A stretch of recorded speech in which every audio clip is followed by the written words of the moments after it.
ritual street fighting in Syria, cries of Allah Akbar in Iraq, or American soldiers fighting and then withdrawing from both Iraq and Afghanistan, all might seem confusing, chaotic, and unrelated.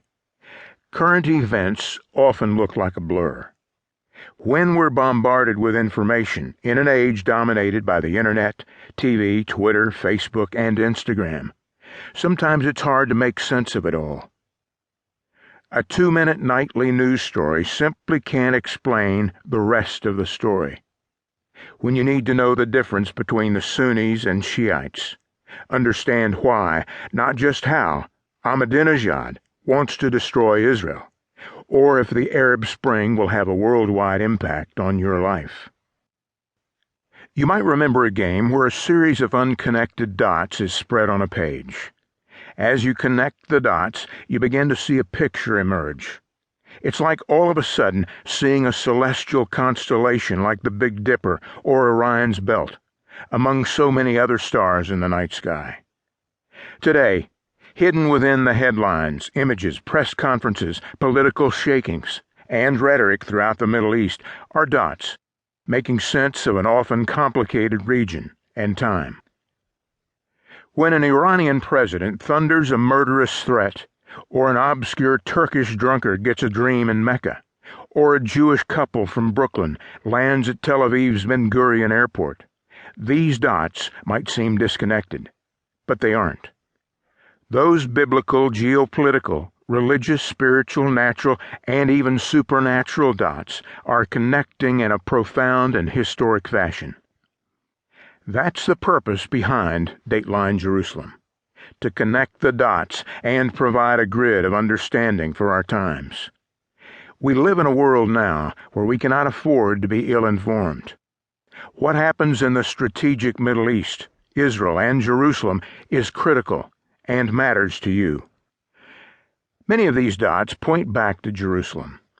In a very real sense, the world is shifting its attention to this ancient city like it once turned to Rome. Whether it's a Jew from the former Soviet Union on his way back to Eretz Israel, the land of Israel, a Scandinavian diplomat involved in negotiations for peace, a Christian tent maker on the Silk Road evangelizing their way back to Jerusalem, or a Brazilian pastor taking his congregation on a pilgrimage to the Holy Land, Jerusalem sits like a homing beacon attracting the affairs and peoples of the world. Today, the Middle East surrounding Jerusalem is undergoing historic changes.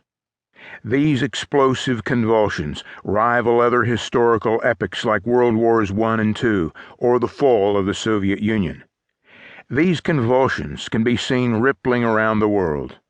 Dateline Jerusalem chronicles many of these changes. Some of them, I'm sure, you've heard of or read about in the news. Others are under the world's radar, but no less significant.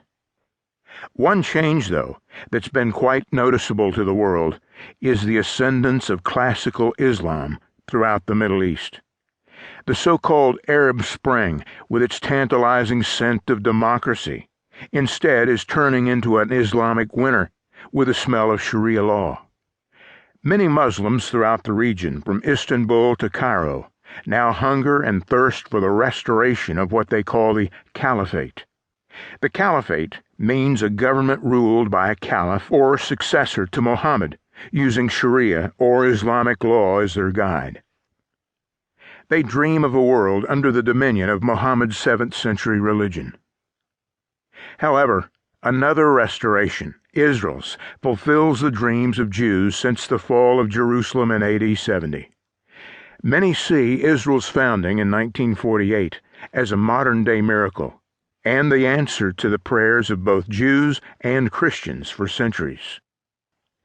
When Israeli paratroopers captured Jerusalem's Old City and the Temple Mount during the 1967 Six-Day War, it satisfied the cry, "Next year in Jerusalem," that Jews had faithfully prayed for centuries.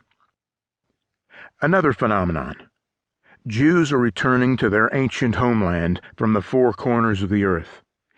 This divine migration, foretold by Hebrew prophets thousands of years ago, includes lost tribes.